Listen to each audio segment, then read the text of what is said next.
Millionaire hires a 7-year-old homeless girl as an employee. Upon seeing her necklace, he becomes desperate. The sun had barely risen between the buildings of Brooklyn when Lucy, with her small bare feet, walked along the cobblestone streets of New York City. Her large honey-colored eyes scanned every corner, looking for anything that might be useful for the day. At 7 years old, she had learned to survive on the streets with a wisdom unusual for her age. Her little hands clutched a simple necklace that hung from her neck, her only treasure in this world. It was a silver butterfly pendant, the last gift her mother had left her before departing to a place from which she would never return. The necklace was more than jewelry. It was her connection to a past that was fading in her memory like the morning mist. The girl stopped in front of a bakery, looking through the glass at the freshly baked bread. The aroma of sweet bread filled the street, causing her stomach to growl loudly. Mrs. Baker, the owner, watched her from inside with a mixture of compassion and resignation. Every morning she saved some pieces of bread from the previous day. For her? "Come here, little one," Mrs. Baker called with a soft voice. Lucy approached timidly, her eyes bright with hope. "Take this, but don't tell anyone. I can't do this for everyone," whispered the woman, handing her a bag of bread. While Lucy devoured her breakfast sitting on the curb, a black Mercedes-Benz stopped in front of the bakery. A tall man descended from the car, dressed in an impeccable suit that contrasted brutally with the surroundings of the neighborhood. Edward Morgan, one of the most prominent businessmen in New York, had decided to make an unusual stop at this place after a nearby meeting. The man, about 50 years old with a serious face and graying hair, entered the bakery without paying attention to his surroundings. However, upon leaving, his gaze met Lucy's. Something in those big, sad eyes stopped him in his tracks. For an instant, a shadow of recognition crossed his face, as if he had seen a ghost. Lucy, feeling the intensity of his gaze, instinctively clutched her necklace. This seemingly insignificant gesture provoked an unexpected reaction in Edward. His eyes fixed on the silver pendant, and his face lost all color. "Where did you get that necklace?" he asked with a trembling voice, approaching the girl. Lucy instinctively backed away, but something in the man's voice stopped her. There was no threat in his tone, but rather a mixture of astonishment and something else she couldn't identify. "It was my mum's," she responded in a barely audible voice, her fingers still clutching the pendant. Edward stood motionless, his mind working at full speed. That necklace, it was impossible. He himself had commissioned that unique design years ago for someone special. How had it ended up around the neck of this small homeless girl? "Where is your mother?" he asked, trying to maintain his composure. Lucy's eyes filled with tears. "She left a long time ago," she answered, lowering her gaze. Edward felt the world spinning around him. Coincidences didn't exist, not in his world of numbers and certainties. Without thinking twice, he made a decision that would change the course of both their lives. "Would you like to come work at my house?" he asked, surprising himself. "I need someone to help with simple tasks. You'll have food, a place to sleep." Lucy looked at him with distrust. The streets had taught her to be cautious, but also to recognize opportunities when they presented themselves. Besides, there was something about this man, something familiar that she couldn't explain. "Can I keep my necklace?" she asked, her voice mixing fear and hope. Edward nodded, unable to speak. The necklace was precisely the reason he wanted to keep her close. He needed answers, and this child, without knowing it, could be the key to unraveling a mystery that had tormented him for years. And so it was that Lucy, the little girl from the streets, entered the glass and marble world of Edward Morgan. What neither of them knew was that this chance encounter would trigger a series of events that would reveal long-buried secrets, and that fate, with its particular sense of humor, had decided to intertwine their lives in a way that neither could have imagined. Edward Morgan's mansion stood imposingly in the hills of the Hamptons, a constant reminder of his success in business. For Lucy, the contrast with her previous life was overwhelming. The marble walls, the floor-to-ceiling windows, and the perfectly manicured gardens seemed like they were from a fairy tale. Rose, the housekeeper, received the little girl with a mixture of surprise and concern. In her 20 years working for Mr. Morgan, She had never seen him make such an impulsive decision. "Sir, are you sure about this?" Rose whispered, while Lucy explored the main hall in amazement. "Completely," Edward responded firmly, although his eyes revealed an uneasiness that Rose knew well. It was the same look he had when he talked about Isabella, his late wife. The first few days were a difficult adjustment for everyone. Lucy quickly learned the basic tasks assigned to her: folding napkins, watering plants, feeding the garden birds. But it was her presence, more than her work, that began to alter the atmosphere of the mansion.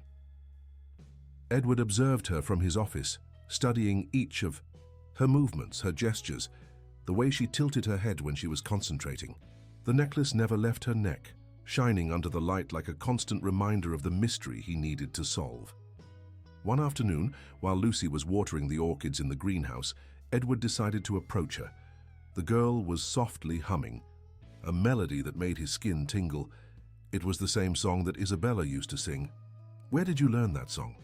he asked, startling her. Lucy turned, spilling a little water. "My mum used to sing it to me when I was younger," she replied, biting her lip. "It's the only thing I remember clearly about her, besides the necklace." Edward sat on a nearby bench, inviting her to do the same. For the first time since he had brought her to the mansion, he allowed himself to talk to her as a person, not as a piece of a puzzle he needed to solve. "What was your mother's name?" he asked gently. "Mary," Lucy replied, nervously playing with her necklace. "Mary Henderson. She worked in a jewelry shop downtown, but she had to leave when she got sick." The name meant nothing to Edward, but something inside told him there was more to this story. Mary Henderson, could it be a false name? Or perhaps... "And your father," he continued, trying to maintain a casual tone. Lucy's eyes clouded over. "I never knew him. Mom said he was an important man, that he loved us but couldn't be with us. Whenever I asked more, she would get sad and change the subject." Edward felt his heart skip a beat. The dates began to fit in his mind like pieces of a macabre puzzle. Isabella had disappeared 8 years ago, after a heated argument about her desire to have children. He had refused, arguing that his business empire required all his attention. Weeks later, he received news that she had suffered an accident on the highway. But now, looking at Lucy, he began to question everything. The necklace, the song, those eyes that reminded him so much of... His thoughts were interrupted by Rose, who hurriedly entered the greenhouse. "Sir, you have an urgent call in your office. It's about the investigation you requested." Edward rose abruptly, his businessman mask returning to place. "Continue with your work, Lucy," he said in a controlled voice, although inside his world was beginning to crumble. In his office, the private investigator he had hired had disconcerting news. Mary Henderson had indeed worked at a jewelry store, but the place had closed years ago. However, there was something else. Before working there, she had been employed at a very exclusive private clinic, specializing in fertility treatments. Edward dropped the phone, his mind connecting dots he didn't want to connect. Was it possible that Isabella... Could it be that... Meanwhile, in the greenhouse, Lucy continued watering the orchids, unaware of the whirlwind of emotions she had unleashed. Her necklace shone under the evening light, guarding secrets that would soon come to light, secrets that would forever change life in the Morgan mansion. The next morning dawned with a different energy in the Morgan mansion. Edward had been unable to sleep, the revelations from the private investigator spinning in his mind like an unstoppable whirlwind. He was in his office, reviewing old photographs that he had kept for years in a safe behind a painting. Among the images, one in particular caught his attention. Isabella, radiant in a summer dress, wearing the same necklace that Lucy now wore. The photo had been taken during their last vacation together in Miami Beach, just weeks before her disappearance. Edward remembered that day with painful clarity.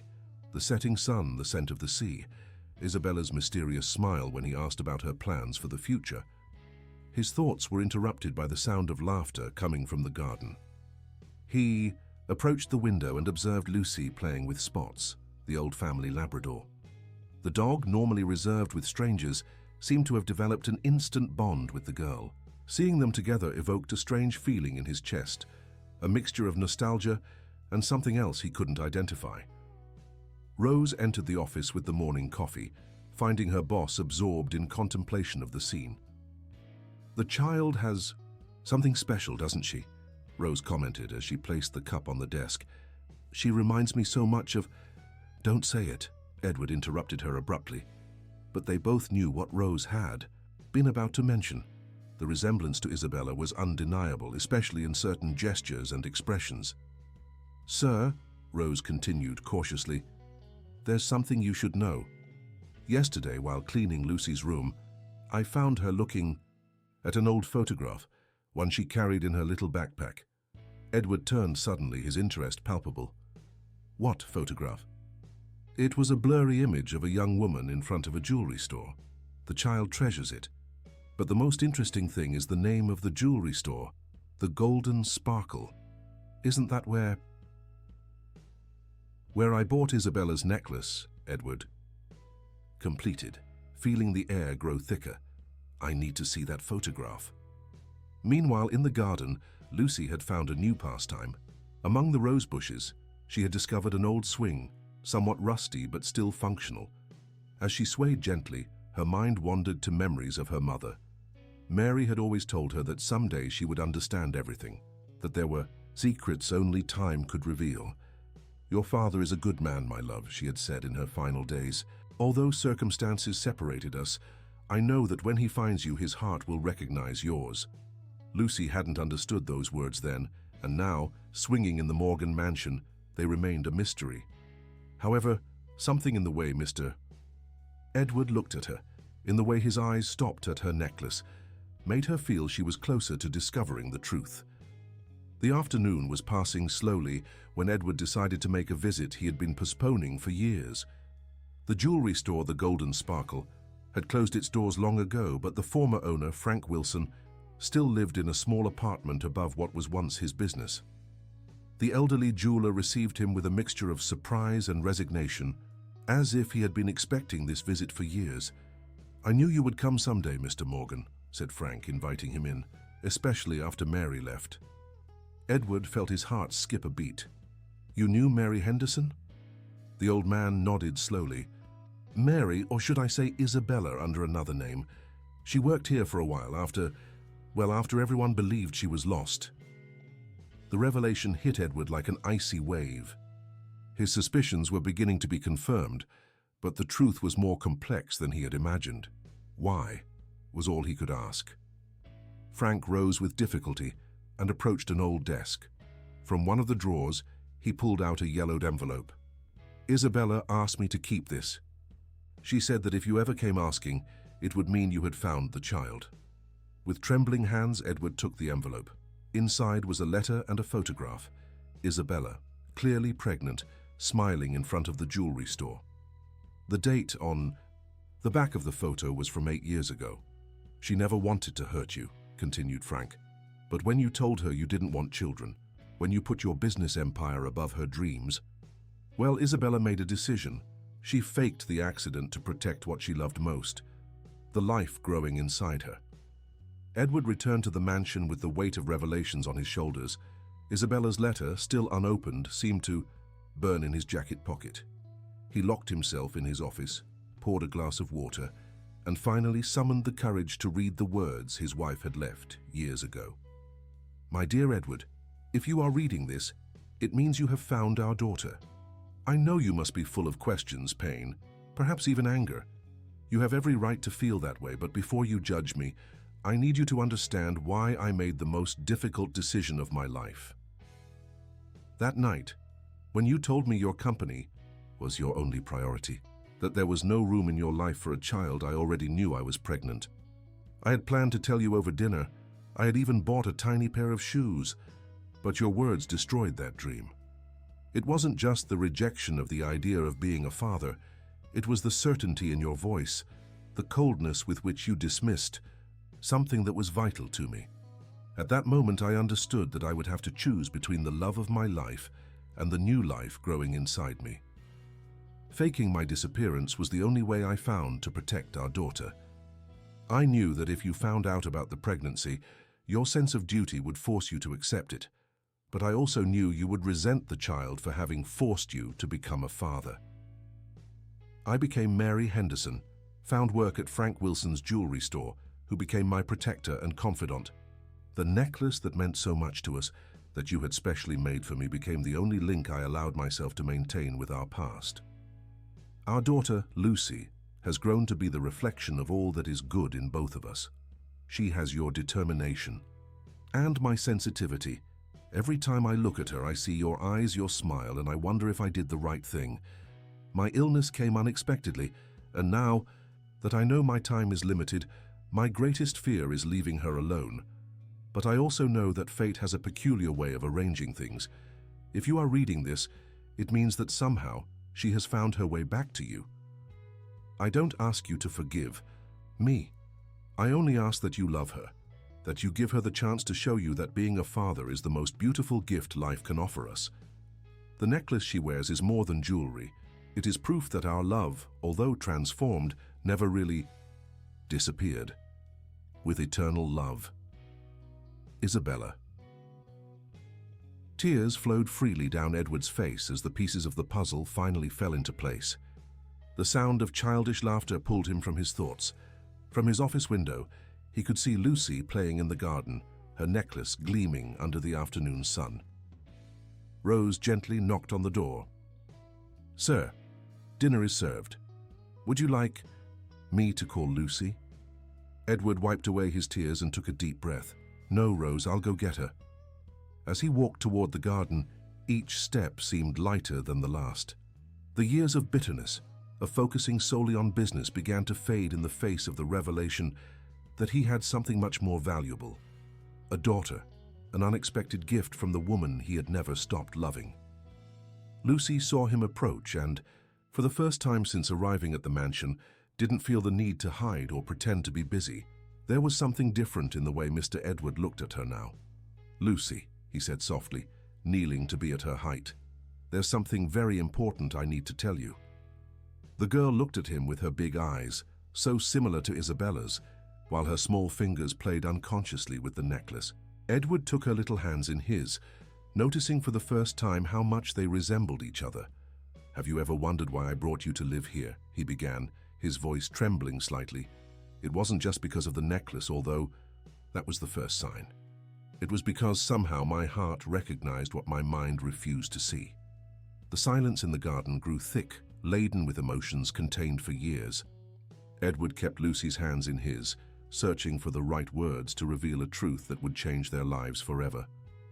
"Your mother," Edward began, his voice soft but firm, "was an extraordinary woman. I knew her by another name, Isabella, and she was the love of my life." Lucy's eyes widened in surprise, while her fingers instinctively clutched the necklace. "You knew my mom?" she asked with a trembling voice. "More than that, little one," continued Edward, feeling that each word weighed a ton. "Isabella, your mother, was my wife, and you are my daughter." The world seemed to stop for a moment. Lucy stared at Edward, her large eyes full of confusion and amazement. Her mother's words, those she had never fully understood, began to make sense. "Is that why the necklace made you so nervous?" she asked after a long silence. Edward nodded, pulling an old photograph from his pocket. In it, Isabella wore the same necklace, smiling at the camera with the same expression Lucy had when she was happy. "This necklace was a special gift I gave to your mother. I had it made exclusively for her. When I saw you with it, something stirred inside me, as if a part of me knew the truth even before discovering it." Rose watched the scene from the kitchen door, tears flowing freely down her cheeks.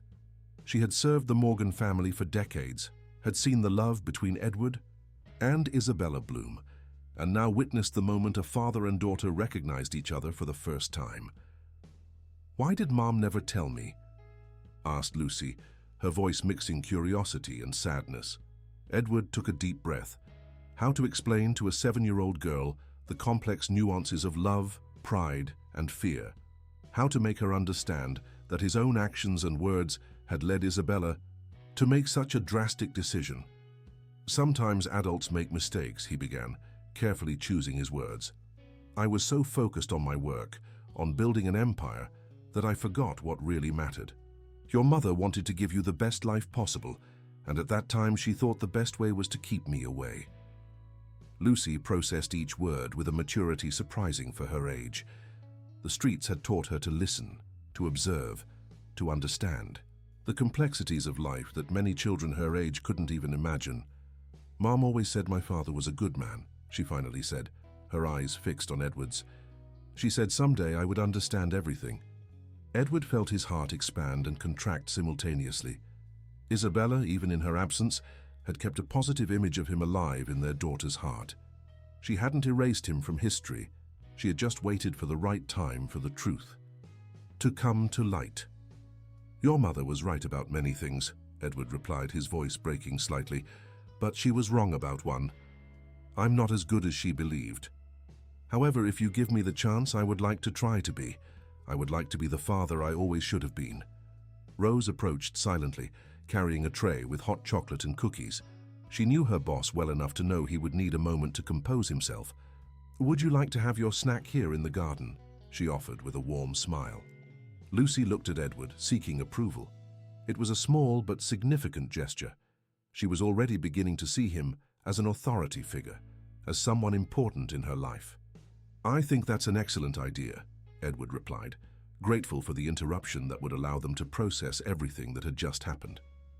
As they shared the snack, the sun began to set, bathing the garden in golden tones. "Edward," observed Lucy, nibbling on a cookie, noticing for the first time all the small gestures she had inherited from Isabella, the way she wrinkled her nose when she liked something, how she tilted her head slightly when she was thoughtful. "Can I stay here?" Lucy suddenly asked, her voice small but hopeful. "This is your home," Edward replied firmly. "It always should have been, and I promise I'll do everything possible to make up for lost time." At that moment, Spots approached and rested his head on Lucy's lap, as if wanting to give his approval to the conversation. The girl smiled, and for the first time since she had arrived at the mansion, that smile reached her eyes. "Mom would be happy," she said softly, petting the dog. "She always said things happen when they're meant to happen." Edward felt tears threatening to return. Isabella had always been the wise one between them, the one who understood that time had its own way of fixing things.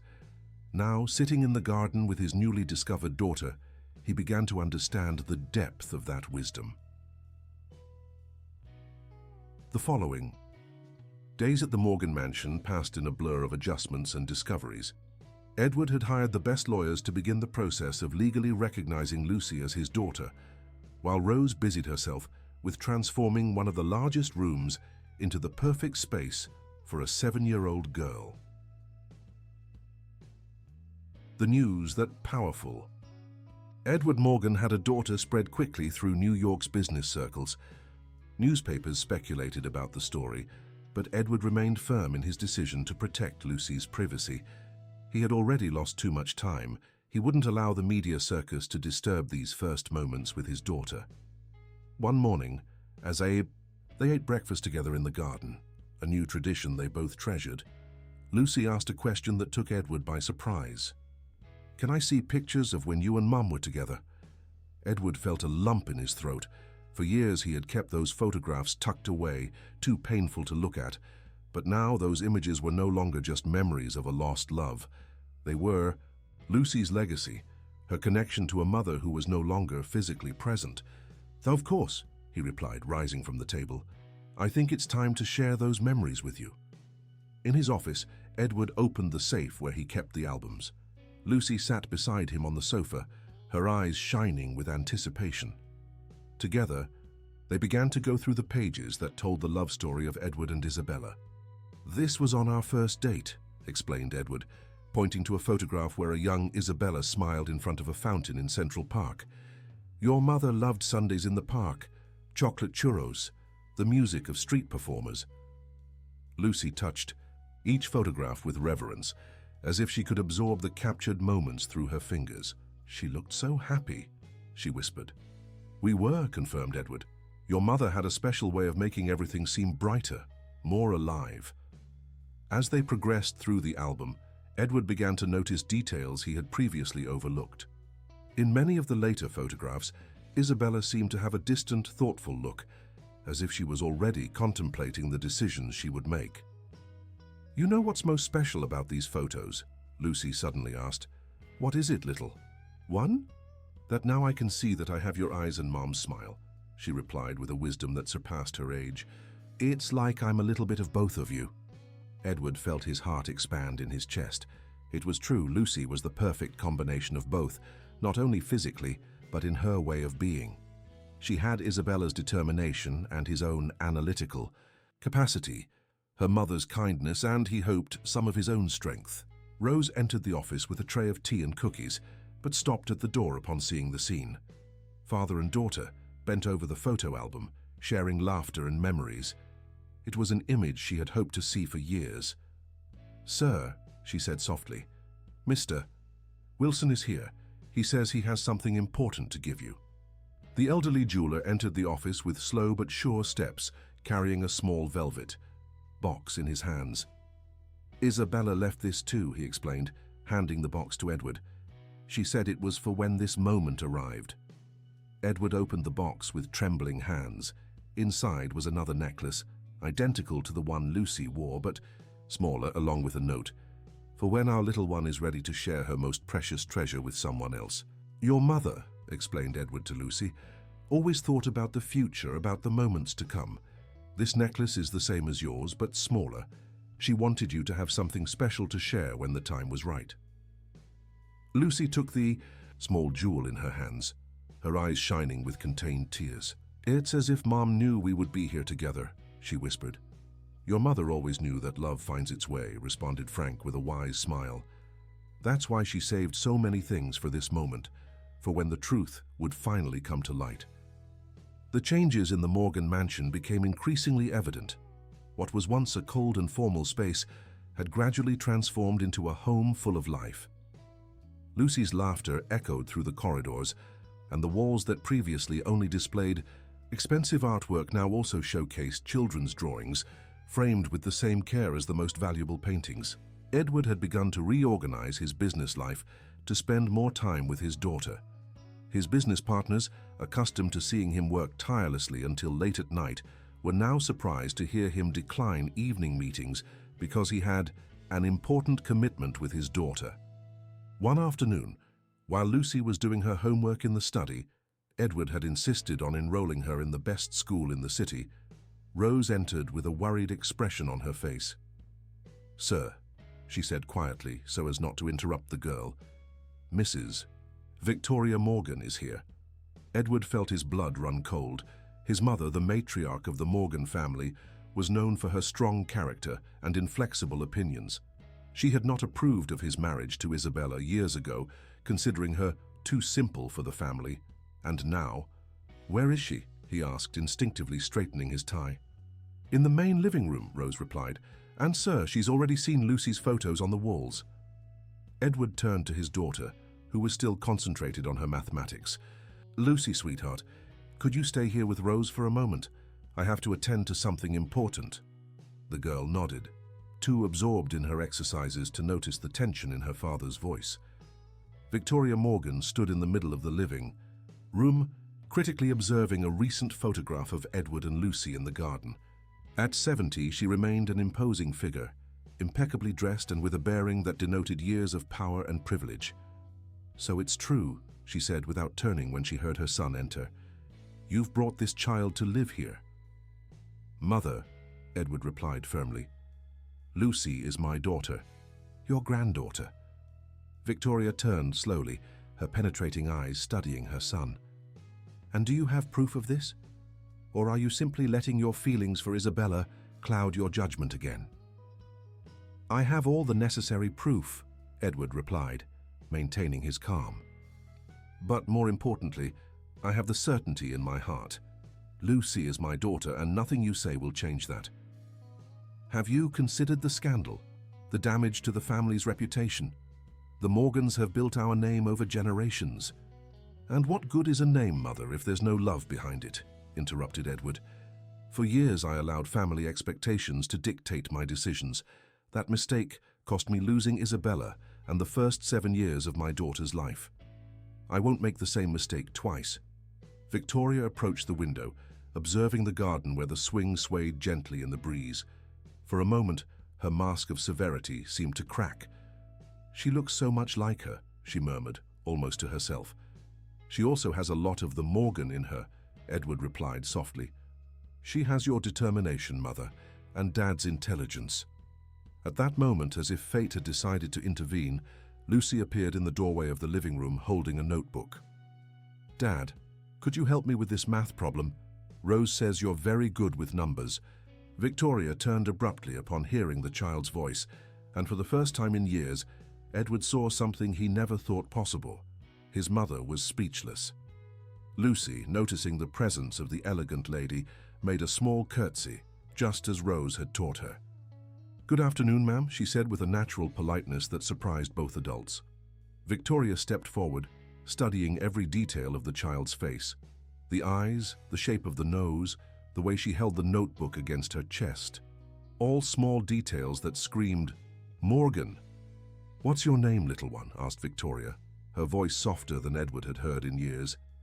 "Lucy, the girl replied, and then with a shy smile added, "Lucy Morgan, according to the papers my dad is preparing."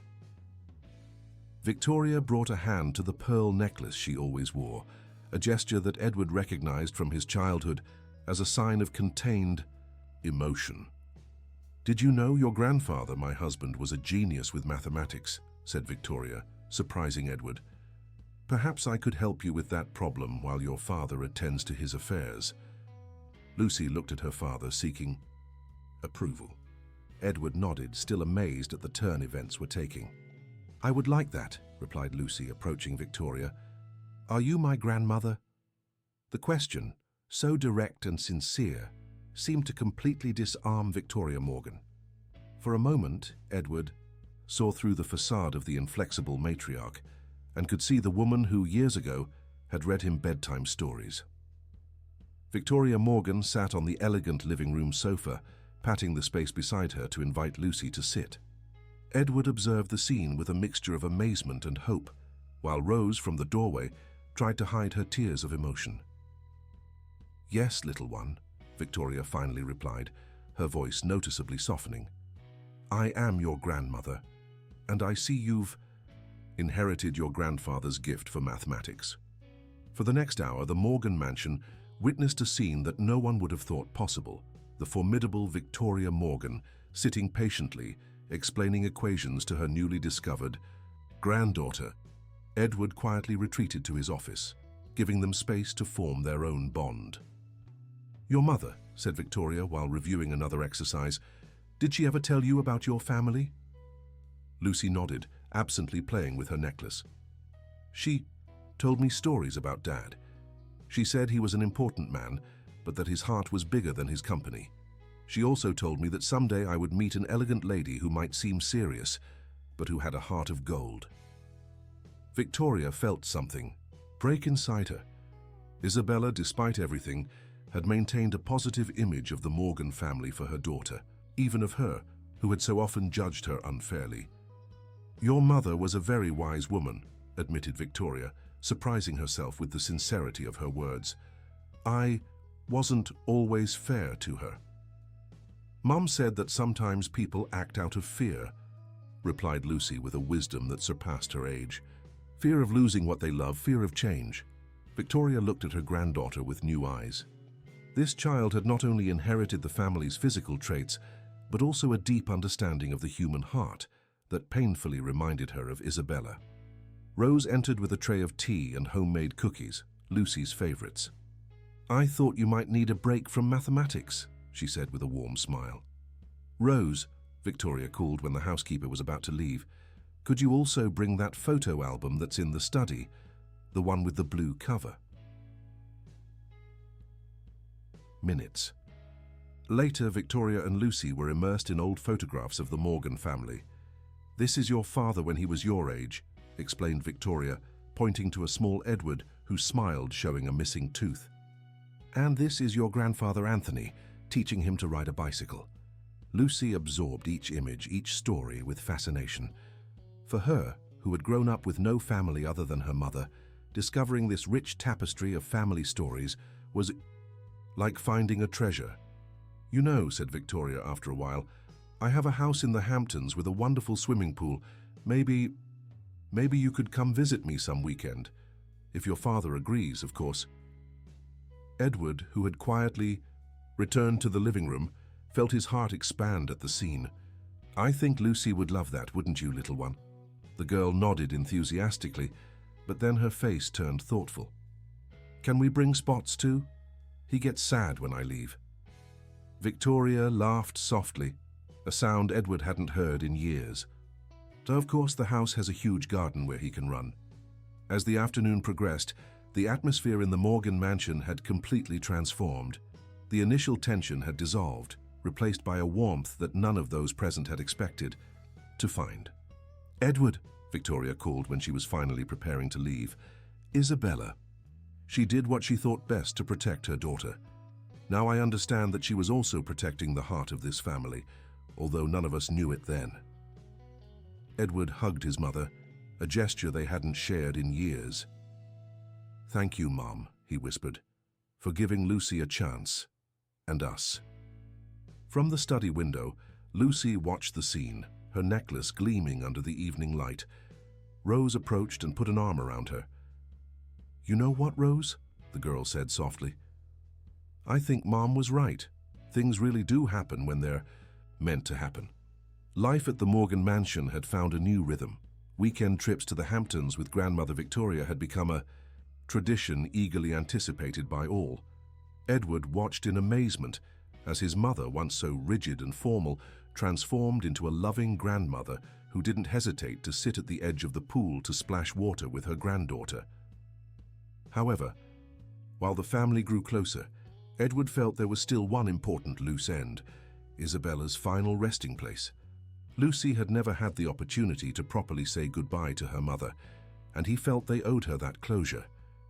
One morning, while they were having breakfast in the garden, Edward decided to address the topic.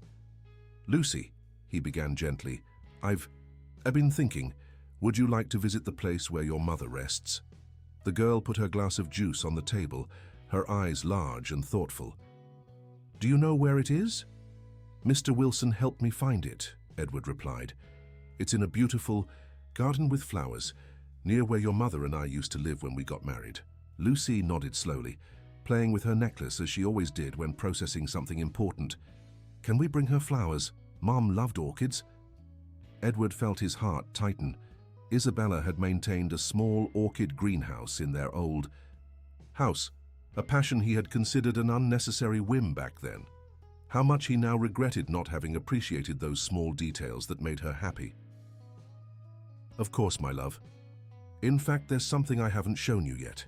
Taking his daughter's hand, Edward guided her to a part of the garden that had remained closed until then.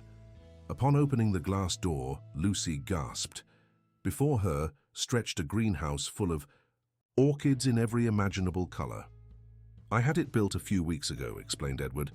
"Rose helped me get the same varieties your mother used to grow. I thought you might like to have a special place to remember her." Lucy walked among the flowers, gently touching the petals with her fingertips, just as Edward remembered Isabella doing. The morning light filtered through the glass, creating an almost magical effect on the delicate flowers. "It's like being with her," whispered Lucy, her voice mixing joy and nostalgia. Victoria, who had arrived early that morning to spend the day with her granddaughter, observed the scene from the greenhouse door. In her hands, she held a small blue velvet box. "Lucy," she called softly, entering the greenhouse, "there's something I want to give you." The girl approached her grandmother, curious. Victoria opened the box, revealing a delicate orchid brooch in gold and small diamonds. "This brooch belonged to my mother, your great-grandmother," explained Victoria. "She gave it to me when I got married, saying that orchids represent the beauty that emerges from adversity. Now I want it to be yours." Lucy looked at the brooch in amazement but didn't dare to touch it. "It's very pretty, Grandma, but shouldn't you save it for special occasions?" Victoria smiled, remembering that Isabella had said something similar, the only time she had tried to gift her a family jewel. "Jewelry, my child, is not just for special occasions. They are reminders of love that we carry with us, like your necklace." Edward observed the exchange with a full heart. His mother had not only accepted Lucy, she had completely welcomed her into the family tradition, something she had never done with Isabella. "Besides," continued Victoria, carefully pinning the brooch on Lucy's dress, "today is a special occasion. We're going to visit your mother, and I want her to know that her daughter is loved and respected as a true Morgan." Rose appeared at the greenhouse door, carrying a bouquet of the most beautiful orchids that had bloomed that morning. "The car is ready, Mr. Edward." The journey to the garden where Isabella rested was silent, each lost in their own thoughts. Lucy, seated between her father and grandmother, alternated between touching her necklace and the new brooch, as if connecting two parts of her story. Upon arrival, they found the place exactly as Mr. Wilson had described, a quiet corner under a large jacaranda tree surrounded by wildflowers. On the headstone next to Isabella's name, someone had engraved a small butterfly identical to the one on the necklace. "It was the last thing she asked for," explained Frank, who was waiting for them there. "She said that way her little butterfly would always know where to find her." Victoria, who until then had maintained her characteristic composure, couldn't prevent tears from running down her cheeks. "I'm so sorry, Isabella," she whispered, kneeling to place some flowers. "I'm sorry for not understanding sooner." While the family shared this intimate moment, Frank Wilson approached Edward with a yellowed envelope in his hands. "Isabella left?" "This too," he said quietly. "She asked me to give it to you when you all came together for the first time." Edward took the envelope with trembling hands. Inside were a letter and several photographs he had never seen before. Isabella pregnant, smiling radiantly, Lucy as a newborn, the child's first steps, her first day of school, precious moments he had missed, but that Isabella had carefully documented. "Dear Edward and Victoria," the letter began, "if you are reading this, it means that time has healed the wounds and united our family as I always dreamed it would be. I know my decision caused pain, but I also know that love is stronger than any obstacle. Victoria, I always saw in you the strength I wanted for my daughter. Now that you know her, I know you will understand why I did what I did. Lucy needed to grow up knowing she was unconditionally loved, without the pressures and expectations that can sometimes stifle the spirit. Edward, my love, I hope you have found in our daughter the joy I always knew parenthood would bring you. Lucy has your intelligence and determination, but she also has the ability to see beauty in simple things. Cherish that in her. I observed you from afar more times than you imagine, watching the Morgan Empire grow, wishing that someday there would be room in it for love and family. Now I know that moment has come. The necklace Lucy wears is not just jewelry. It is a reminder that true love is never lost, only transformed. Like the orchids I loved so much, sometimes it needs time and special conditions to bloom, but when it does, its beauty exceeds all expectations. Take care of each other, and remember that I will always be with you, in every laugh of Lucy's, in every orchid that blooms, in every moment of shared love. With eternal love, Isabella. Lucy, who had quietly approached, hugged her father as he read. Victoria joined the embrace, and for the first time in many years, the Morgans were truly a family. "Look," whispered Lucy, pointing toward the jacaranda tree. A blue butterfly had landed on one of the orchids they had brought. "It's as if Mom is telling us she's happy." Edward smiled through his tears. "Your mother always knew this day would come. That's why she saved so many memories, so many messages. She wanted to make sure that when we were ready, we could rebuild our story together." Victoria took a silk handkerchief from her purse and gently dried her granddaughter's tears. "Isabella gave us the most precious gift, the opportunity to be a true family. And I promise we won't waste that opportunity." Rose, who had remained discreetly in the background, approached with a small picnic basket. "Mrs. Isabella always said that important occasions should be celebrated with a bit of sweetness," she said, revealing an apple pie, Isabella's favorite. There, under the jacaranda tree, the Morgan family shared not only a pie but also stories, laughter, and tears. Frank told anecdotes from when Isabella worked at the jewelry store. Victoria shared memories of the first times she met her, and Edward, for the first time, spoke openly of his love for her. Lucy listened to everything attentively, her necklace gleaming under the afternoon sun, while the blue butterfly fluttered among the flowers, like a silent blessing from her mother. The following months brought significant changes to the lives of the Morgans. Edward had begun to restructure his company, delegating responsibilities to be able to spend more time with his daughter. The news that the powerful businessman had an heiress had caused a stir in New York's social circles, but the family remained united, protecting their newfound happiness. One Sunday morning, while Edward was helping Lucy with her science project, in the greenhouse, the girl asked a question that took him by surprise. "Dad, do you think we could use the small necklace Mom left for something special?" Edward put down the microscope they were using to examine the orchids and looked at his daughter curiously. "What do you have in mind, sweetheart?" "There's a new girl in my class, Carmen," explained Lucy, playing with her own necklace. Mom is sick like mine was. I see her sad every day, and I thought maybe the necklace could help her feel less alone." Edward felt his heart expand in his chest. His daughter had inherited not only Isabella's physical traits, but also her extraordinary capacity for empathy and compassion. "Are you sure?" he asked gently. "That necklace is very special." "That's exactly why," replied Lucy, with a wisdom that continued to surprise everyone. "Mom said it was for sharing when the time was right, and I think Carmen needs it more than I do right now." Victoria, who had been listening silently from the greenhouse door, approached her granddaughter. "Isabella would be very proud of you, my love. Using something so special to help others, that's what it means to be a true Morgan." The grandmother had changed so much in recent months that it was sometimes difficult to recognize in her the severe matriarch she used to be. Now, she spent her days between the orchid garden and the library, teaching Lucy about family history and, more importantly, about the value of love and compassion. "Could we do something more?" asked Lucy, her eyes shining with a new idea.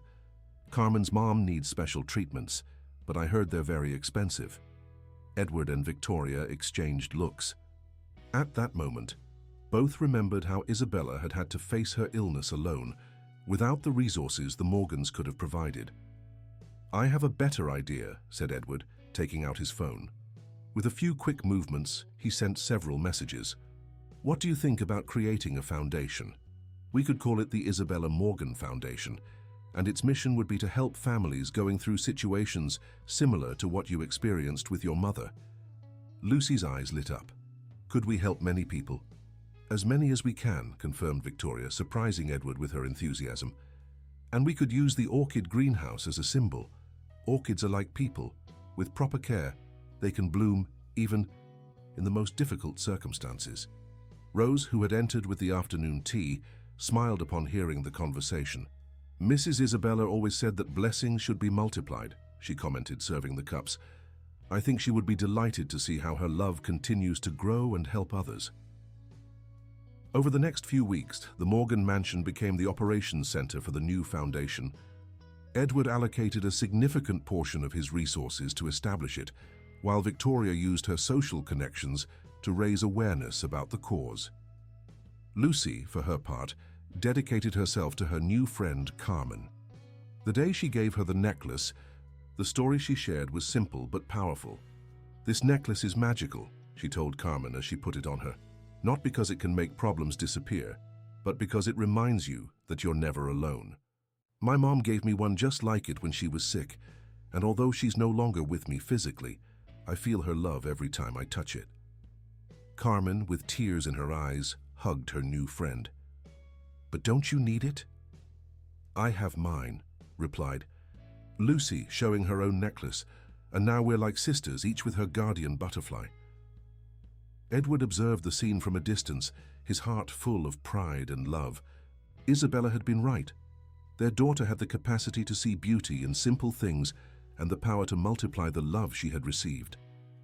That night, as he tucked Lucy in for bed, the girl asked him one last question. "Dad, do you think Mom would be happy with what we're doing?" Edward looked out the window, where a night moth fluttered near the orchids illuminated by the moon. "I'm sure she's more than happy, my love. She's proud to see how her little butterfly has learned to fly, and to help others find their way. A year had passed since Lucy arrived at the Morgan mansion. The orchid greenhouse was in full bloom, and the garden had become the heart of the Isabella Morgan Foundation. Families from all over New York came seeking help and comfort, finding not only financial support, but also a community that understood and accompanied them. The foundation's main office, located in what was once Edward's austere study, was now decorated with butterfly drawings and photographs of the families they had helped. Lucy's necklace, which had inspired it all, occupied a special place in a small display case, along with Isabella's last letter. Victoria had transformed the east wing of the mansion into a welcoming space where families could gather, share experiences, and find mutual comfort. The once strict matriarch was now known as Grandma Victoria by all the children who passed through the foundation. On the first anniversary of the foundation, the family organized a special celebration in the garden. Carmen and her mother, who had recovered thanks to treatments funded by the foundation, were the guests of honor. "I'll never forget the day Lucy gave me this necklace," Carmen said during the celebration, touching the silver butterfly that hung from her neck. "She not only gave me hope, she gave me a family." Edward, observing his daughter interact with the other children, remembered Isabella's words. "True love is never lost, only transformed." How right she had been. The love she had sown had bloomed in ways no one could have imagined. Rose approached him with a tray of refreshments. "Mr. Wilson has just arrived," she announced with a smile. The elderly jeweler, who had become a frequent visitor to the mansion, brought a special surprise with him. In his hands he held a box with dozens of small butterfly brooches, each one unique and beautiful in its own way. "Isabella always said that butterflies are symbols of transformation," explained Frank. "I thought each family receiving help from the foundation could take one, as a reminder that there is always hope for change and renewal." Lucy, seeing the brooches, ran to hug the old man. "They're perfect. Can we give them out now?" The distribution of the brooches became an emotional moment of the celebration. Each family received one, along with the story of the original necklace and the message of hope it represented. Victoria, who had been unusually quiet during the ceremony, finally approached the podium to make an announcement. "Today, in honor of Isabella and all the families who have shared their stories with us, I want to announce that the Morgan Mansion will be officially donated to the Foundation. This place, which was once a symbol of power and status, will now be a home for all who need love and support." The news was received with applause and tears of emotion. Edward hugged his mother, understanding the profound meaning of her gesture. The mansion, which had witnessed so much pain and separation, would now become a beacon of hope for others. As the celebration continued, Lucy slipped away to the greenhouse. Sitting among the orchids, she took out the diary she had begun to write when she arrived at the mansion. On the last page, she added, "Dear Mom, today I understood why you told me that love is like orchids. It needs time to grow, but when it blooms, its beauty can change the world. Your love not only saved me, now it's saving many more. The necklace you gave me is no longer just mine. Its magic has multiplied into dozens of silver butterflies flying all over New York, bringing hope to those who need it. Dad says you would be proud, but I think you always knew this would happen. That's why you left so many clues, so many messages of love. Grandma Victoria is no longer the serious lady you described. She's the most loving grandmother in the world. And Dad has learned that love is the best business there is. Thank you to you. You for teaching me that the most valuable things in life can't be bought. Love, family, hope. Your story didn't end when you left. It just transformed into something bigger and more beautiful. With eternal love, your little butterfly, Lucy." As she closed her diary, a blue butterfly fluttered near her, briefly landing on an orchid before flying toward the evening sky. Lucy smiled, touching her necklace once more. Love, like butterflies, has the power to transform the world, one heart at a time. End of story.